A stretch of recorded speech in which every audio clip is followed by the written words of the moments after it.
Everybody ready? Test 1, 2. Everybody good? All set up? Good morning, everyone, and thank you for joining us.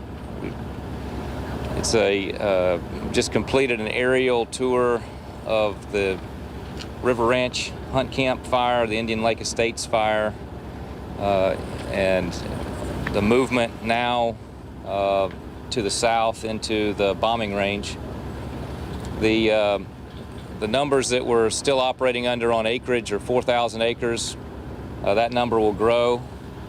The number of hunt camp structures undoubtedly will continue to grow.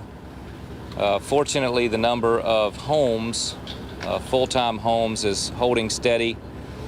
And our hearts break for those who lost their home.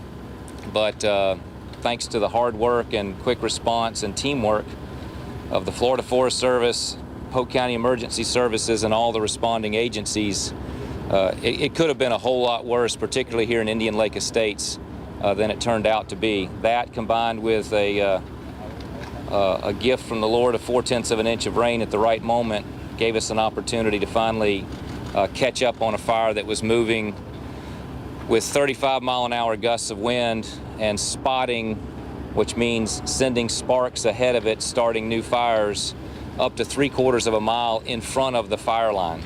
So that's the kind of inferno that greeted everyone on day one.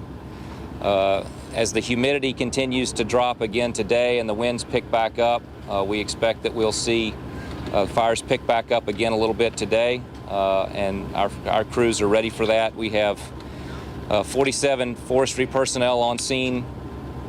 We have the helicopter on scene today. The last 2 days we've been responding with 2 helicopters.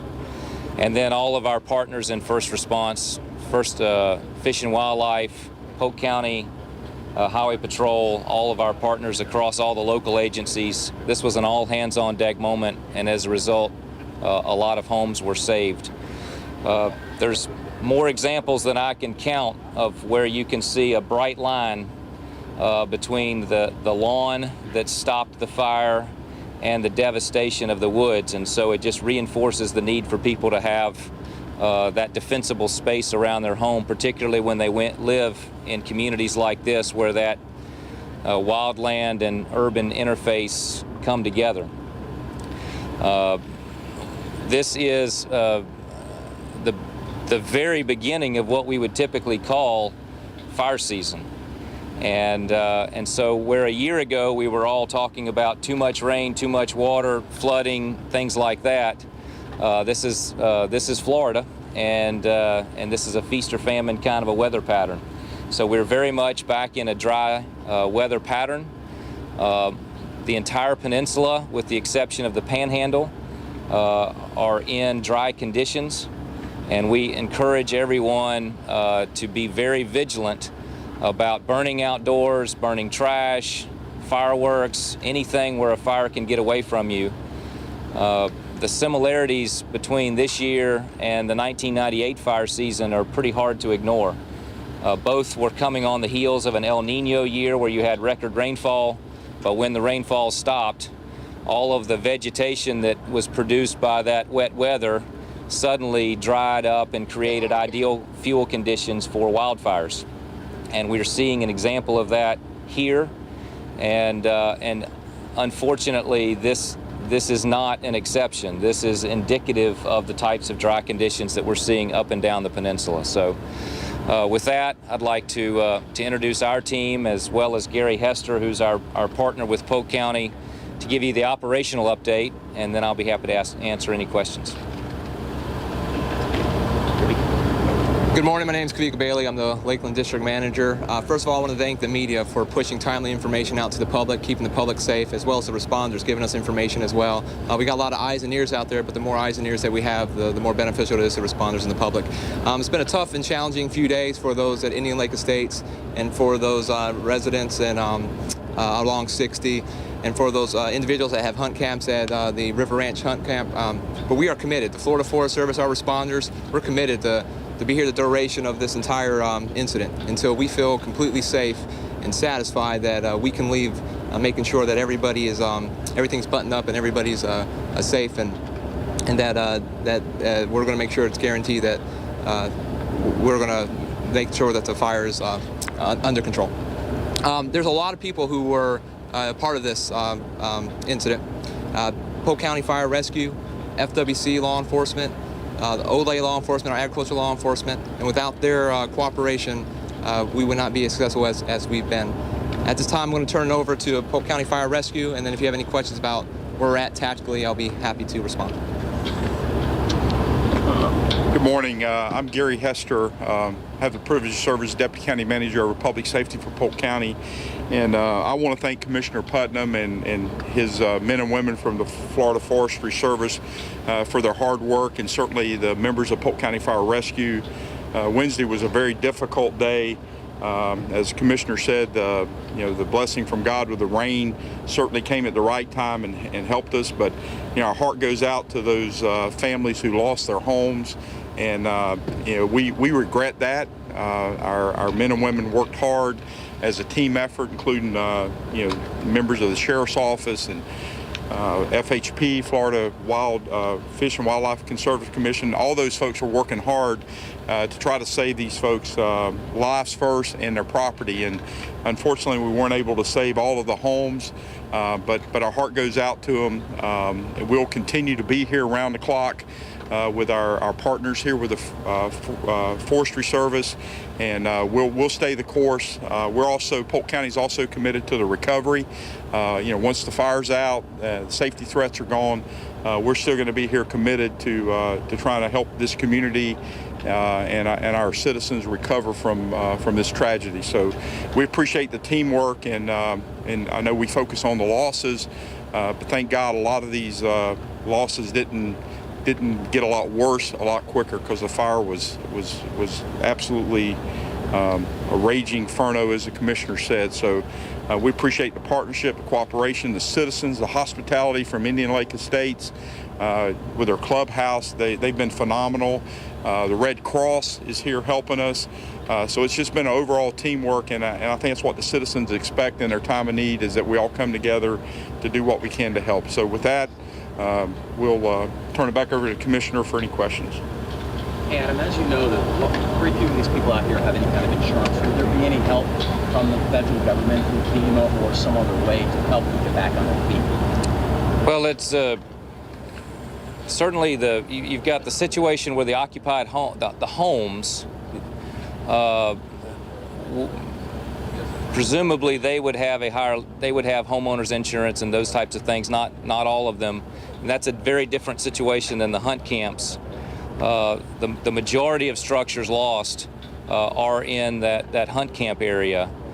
A lot of vehicles, a lot of outbuildings, but certainly as a community, we want to lift up those who've lost everything, and put them in touch with the services that they require: insurance, non-insurance, federal, state. Make sure that they have every tool available to them for those homes that were lost. Is there how many people, if any, are still not allowed back? There's one more question. Are there any people who haven't been allowed back in yet? Evacuation. Everybody's been allowed back. But the River Ranch area is closed till Monday, right? People have access to their homes. The River Ranch area is there's still an active fire in the River Ranch area. In the hunt camp. In the hunt camp, not the resort, the hunt camp. There's still an active incident there. Is there a ballpark figure of how many people in that hunt camp, or how many homes may have been lost, or cabins, whatever you want to call it? The current cabin count is around 100.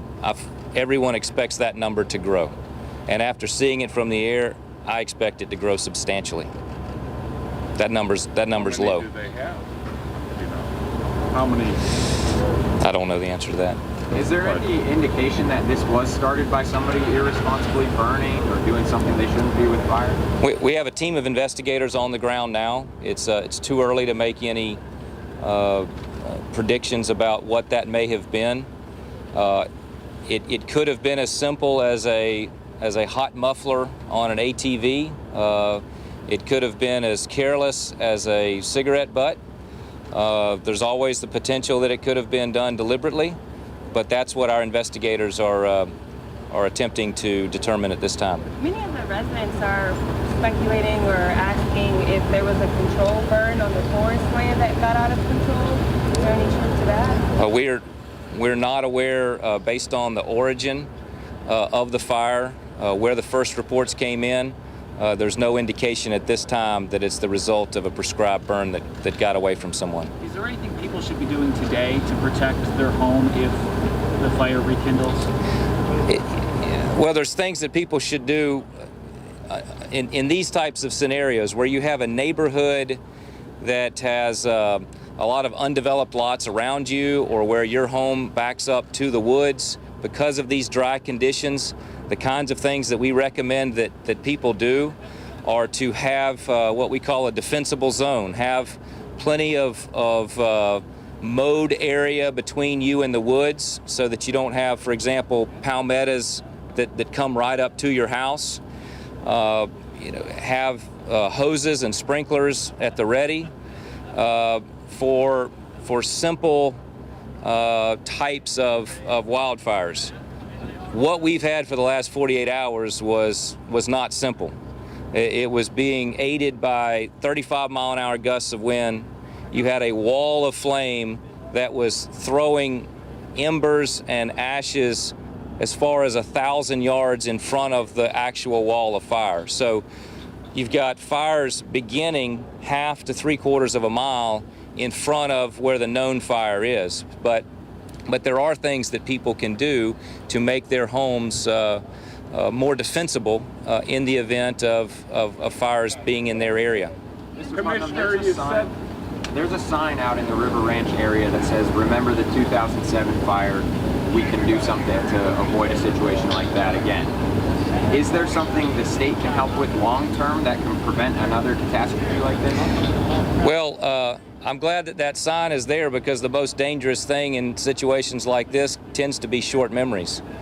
A lot of people don't remember 1998 in Florida when I-10, I-95, and I-4 were closed and they had to postpone the Daytona 500. Wildfires do occur in Florida. We have severe drought conditions that occur in our state, which result in catastrophic wildfires. So knowing that and preparing for that is pretty important. And you can see here in Indian Lake Estates, and you can see examples in the hunt camp where that defensible space made the difference between saving a buggy or saving a home or a trailer and not. That's a fire break.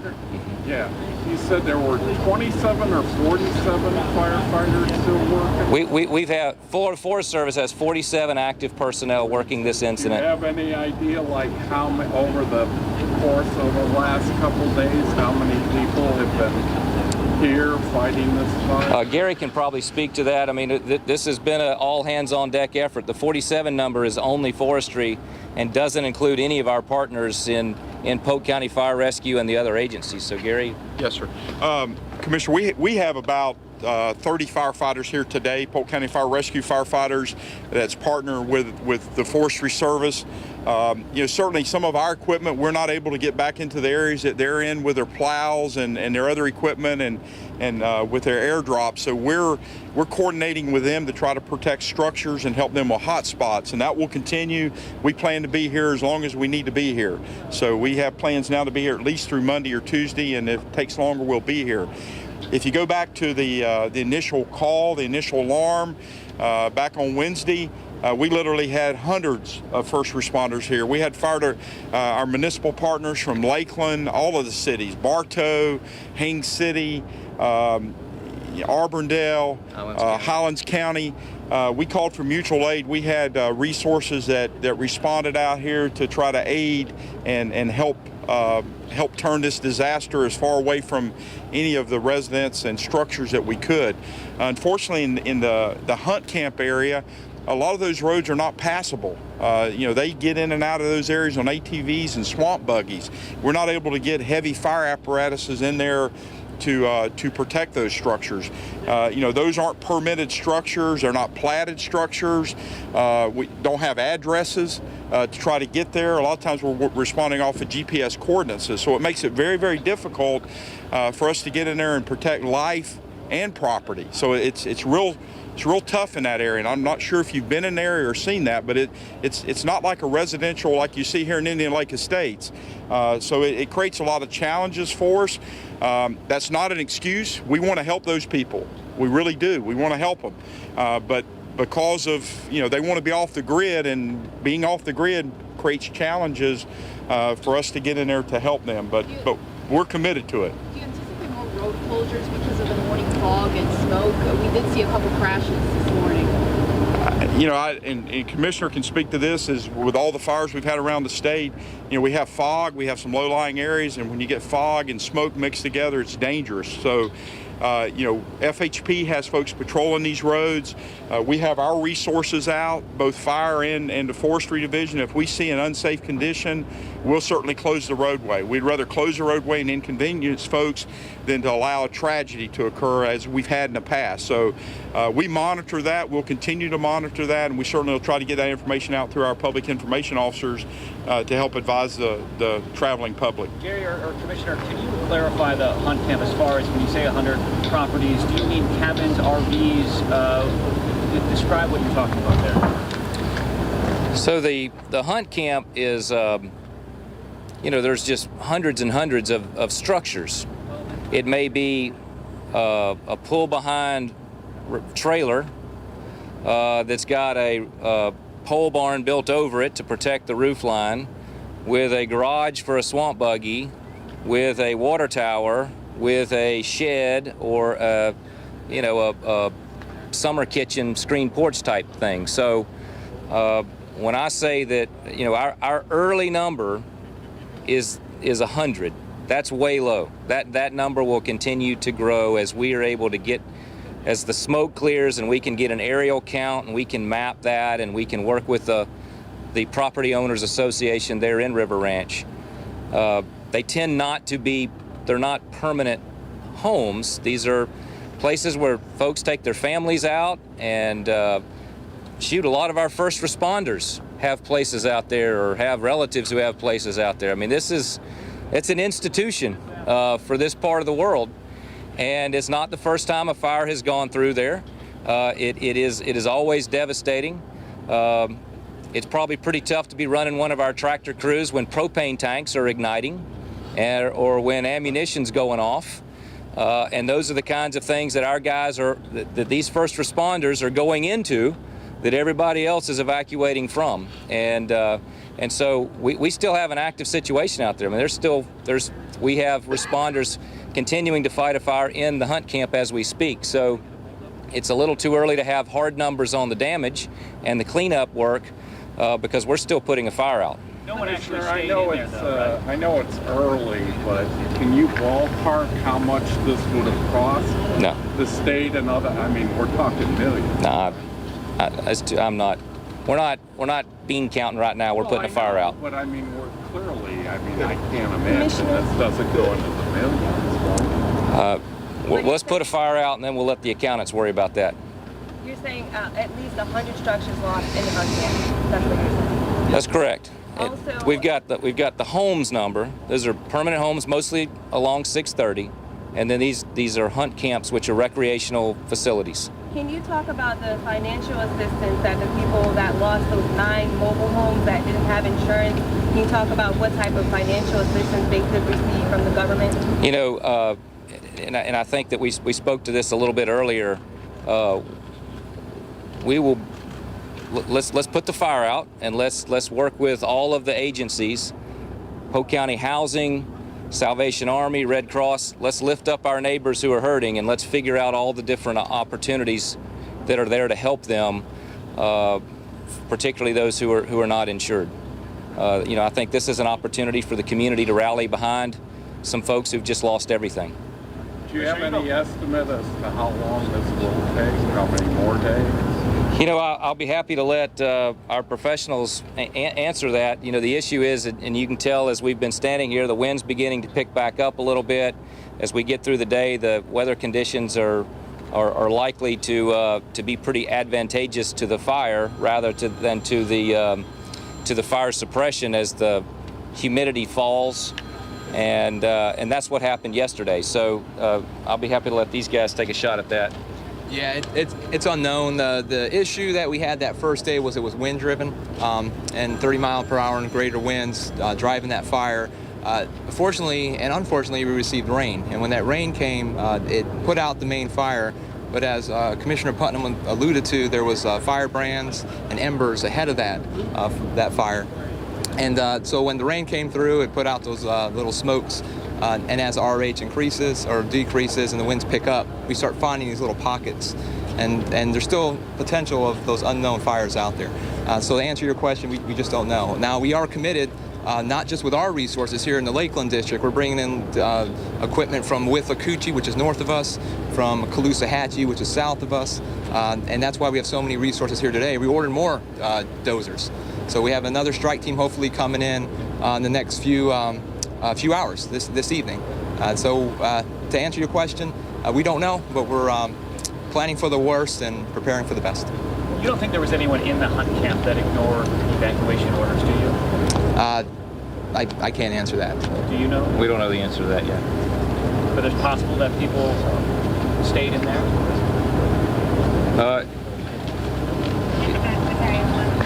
It is certainly possible. It tends to be a weekend heavy activity in that area. We hope that people heeded the evacuation orders. What would you say to them if they hadn't and happened to watch? Well, if you've seen not only the devastation of the area, but the scale of it. I mean, I fully expect the acreage count on this to go up throughout the day as we get a better handle on mapping it. And because it was driven by those wind gusts, the fingers of the flame, it's not symmetrical, and so it spared one and consumed 2 more, and then it would skip one and consume 7 more. So fire's a pretty unpredictable beast, and when these guys say to get out, there's a reason for it, and that reason is abundantly clear when you can see the devastation that's spread out over several thousand acres. Are you confident that seen? Sir? Is this one of the worst fires, the craziest fires that you've seen? Well, we've got guys behind me who do this all day, every day, so they've seen a lot more fires than I have. We've seen larger fires. We've seen fires that have impacted neighborhoods in a greater way, particularly when you think back to that 1998 fire season. And I had only been commissioner for a couple of months when we lost 2 of our firefighters in Hamilton County. So the wind shifts, the humidity drops, the vagaries of how the fire moves is a very dangerous proposition. So when we have 2 helicopters in the air and each one of them are dropping somewhere around 70 loads of water in the course of their operation, and we're running 2 of those at a time, that's an indication of a pretty serious fire. When we've got 47 fire personnel and Deputy County Manager Hester sends out the mutual aid, and you have people coming from other counties and from every city in Polk County, it's an indication that this is for real. And so that's why the evacuation orders went out, and that's why they ought to be heeded. Are you confident that there's been no fatalities? Is there any chance you'll find a body in the hunt camp, maybe, or something like that? I'm not in the speculation business. I pray that that's not the case. There's no fatalities up till now. This is still an active fire response, and there are still hunt camps smoldering. There is still a fire blazing, and it is too early to speculate on any of those hypotheticals. Thank you all very much.